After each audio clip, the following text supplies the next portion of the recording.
ದತ್ತಾತ್ರೇಯಾಯ ನಮಃ. ಓಂ ಐಂ ಹ್ರೀಂ ಶ್ರೀಂ ಲಲಿತಾಂಬಿಕಾಯೈ ನಮಃ.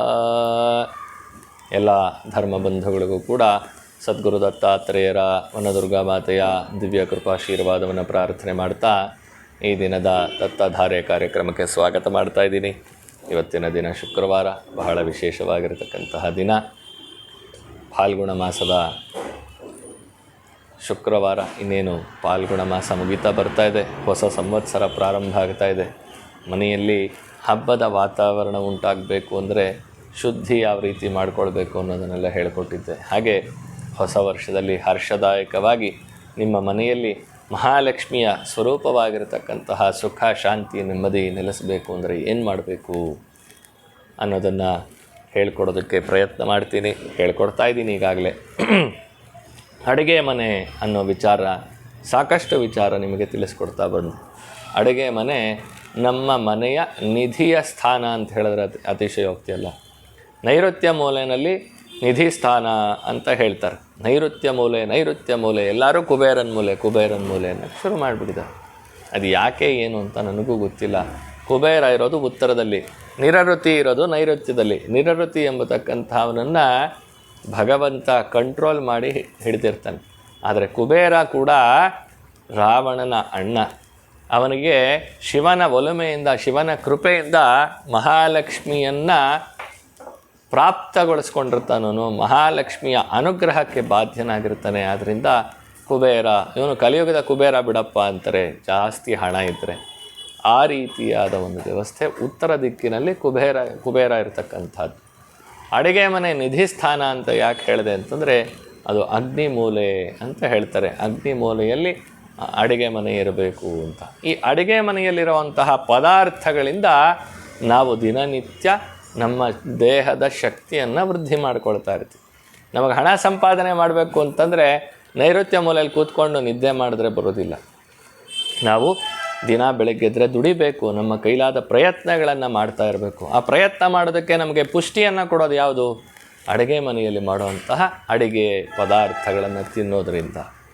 ಹಾಗೆ ಈ ಅಡುಗೆ ಮನೆಯಲ್ಲಿರುವಂತಹ ವಸ್ತುಗಳನ್ನು ನಾವು ಸರಿಯಾದ ರೀತಿಯಲ್ಲಿ ಅಳವಡಿಸ್ಕೊಳ್ತಾ ಬಂದರೆ, ಪ್ರತಿನಿತ್ಯ ಅಡುಗೆ ಮನೆಯ ವಸ್ತುಗಳ ಬಗ್ಗೆ ನಿಗಾವನ್ನು ಇಡ್ತಾ ಬಂದರೆ ಆ ಮನೆಯಲ್ಲಿ ಮಹಾಲಕ್ಷ್ಮಿ ತಾಂಡವಾಡ್ತಾ ಇರ್ತಾಳೆ ಅಂದರೆ ಅತಿಶಯೋಕ್ತಿಯಲ್ಲ.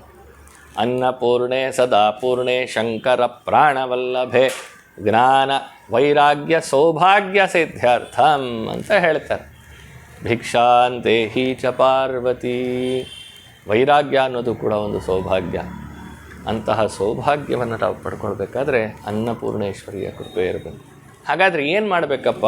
ನಾನು ಹೇಳಿಕೊಟ್ಟಿದ್ದೆ, ಅಡುಗೆ ಮನೆಯಲ್ಲಿ ಅಕ್ಕಿಗಾಗಿ ಒಂದು ಡಬ್ಬವನ್ನು ಇಡಿ. ಕವರ್ ತೊಗೊಂಡು ಬರೋದು, ಅಕ್ಕಿನ ಹಾಗೆ ಸುರಿಯೋದು ಮಾಡ್ಕೋಬೇಡಿ. ಸದಾಕಾಲ ಮನೆಯಲ್ಲಿ ಅಕ್ಕಿ ಇರೋವಂತೆ ಮಾಡ್ಕೊಳ್ಳಿ. ಒಂದು ಡಬ್ಬಿಯನ್ನು ಇಡಿ. ಅಕ್ಕಿಗೆ ಇಟ್ಟಿರ್ತೀರಿ ಸಾಕಷ್ಟು ಜನ, ಹಿಡ್ದಿರ ಇರೋರಿಗೆ ಈ ಒಂದು ಟಿಪ್ಸ್. ಅಕ್ಕಿಯ ಡಬ್ಬವನ್ನು ಇಡಿ. ಸುಮ್ಮನೆ ಅಕ್ಕಿ ಡಬ್ಬವನ್ನು ಇಡಬೇಕಾ ಅಂದರೆ ಅಕ್ಕಿಯ ಡಬ್ಬದಲ್ಲಿ ಲವಂಗ ಮತ್ತು ಬೇವಿನ ಎಲೆಗಳನ್ನು ಹಾಕಿ. ಇದು ಯಾಕೆ ಬೇವಿನ ಎಲೆಗಳು ಯಾಕೆ ಹಾಕಬೇಕು, ಲವಂಗ ಯಾಕೆ ಹಾಕಬೇಕು ಅಂತಂದರೆ ಬೇವಿನ ಎಲೆ ದೇವಿಯ ಸಂಕೇತ, ಲವಂಗ ನಮ್ಮ ಜೀವನದಲ್ಲಿ ಬಂದಿರತಕ್ಕಂತಹ ಅನೇಕ ವಿಧವಾದ ಶತ್ರುಬಾಧೆಗಳನ್ನು ನಿವಾರಣೆ ಮಾಡುವಂತಹ ಒಂದು ಸಂಕೇತ. ಹಾಗಾಗಿ ನಾವು ಊಟ ಮಾಡುವಂತಹ ಪದಾರ್ಥದಲ್ಲಿ ಲವಂಗ ಇದ್ದರೆ ಒಂದು ಹುಳ ಬರೋದಿಲ್ಲ, ಅಕ್ಕಿ ಎಷ್ಟು ದಿನ ಇಟ್ಟರೂ ಕೂಡ ಕೆಡೋದಿಲ್ಲ. ಹಾಗೆ ಬೇವಿನ ಎಲೆಗಳನ್ನು ಇಟ್ಟರೆ ಆ ಅಕ್ಕಿಯಲ್ಲಿ ಒಂದು ಪಾವಿತ್ರ್ಯತೆಯನ್ನು ಕೂಡಿರುವಂತಹ ಶಕ್ತಿ ಬರುತ್ತೆ. ಹಾಗೆ ಬೆಲ್ಲ ಒಂದು ಡಬ್ಬಿಯಲ್ಲಿ ಇಡ್ತಾ ಬನ್ನಿ. ಯಾವಾಗಲೂ ಮನೆಯಲ್ಲಿ ಬೆಲ್ಲ ಇರುವಂತೆ ನೋಡ್ಕೊಳ್ಳಿ. ಆ ಬೆಲ್ಲದ ಒಂದು ವಿಶೇಷತೆಯನ್ನು ಮುಂದಿನ ಸಂಚಿಕೆಯಲ್ಲಿ ಹೇಳ್ತೀನಿ. ಬೆಲ್ಲದ ಜೊತೆಯಲ್ಲಿ ಒಂದು 8-10 ಏಲಕ್ಕಿಯ ಕಾಳುಗಳನ್ನು ಇಡಿ. ಸಿಪ್ಪೆ ಸುಲಿಯೋದು ಬೇಡ, ಹಾಗೆ ಇಡಿ. ಬೆಲ್ಲದ ಜೊತೆಯಲ್ಲಿ ಏಲಕ್ಕಿಯನ್ನು ಇಡಿ. ಅಕ್ಕಿಯ ಜೊತೆಯಲ್ಲಿ ಬೇವಿನ ಸೊಪ್ಪು ಮತ್ತು ಲವಂಗವನ್ನು ಇಡಿ. ಇದರಿಂದ ಆಗುವಂತಹ ಬದಲಾವಣೆಗಳು ಏನಪ್ಪ ಅನ್ನೋದನ್ನು ನೀವೇ ಅನುಭವಿಸ್ತೀರಿ. ನಿಮಗೆ ಗೊತ್ತಾಗುತ್ತೆ ಅದರಿಂದ ಆಗ್ತಾ ಇರೋ, ಮನೆಯಲ್ಲಿ ಆಗ್ತಾ ಇರುವಂತಹ ಪಾಸಿಟಿವಿಟಿ ಏನು ಅನ್ನೋದು ನಿಮಗೆ ಗೊತ್ತಾಗುತ್ತೆ. ಅದನ್ನು ನೀವು ನನಗೆ ತಿಳಿಸಿ. ನಿಮ್ಮ ಮನೆಯಲ್ಲಿ ಮಹಾಲಕ್ಷ್ಮಿ ಸ್ಥಿರವಾಗಿರಬೇಕಾದ್ರೆ ಈ 2 ಸಣ್ಣ ಟಿಪ್ಪನ್ನು ಅಡುಗೆ ಮನೆಯಲ್ಲಿ ಅನುಸರಣೆ ಮಾಡ್ತಾ ಹೋಗಿ ಜೀವನದಲ್ಲಿ ಬದಲಾವಣೆಗಳು ಯಾವ ರೀತಿ ಆಗುತ್ತೆ ಅನ್ನೋದನ್ನು ನೋಡಿ ಅಂತ ತಿಳಿಸ್ತಾ ಇವತ್ತಿನ ಕಾರ್ಯಕ್ರಮಕ್ಕೆ ಮಂಗಳ ಹಾಡ್ತಾ ಇದೆ. ಓಂ ಶಾಂತಿ ಶಾಂತಿ ಶಾಂತಿ. ಸದ್ಗುರೋ ದಿವ್ಯ ಚರಣಾರವಿಂದಾರ್ಪಣಮಸ್ತು.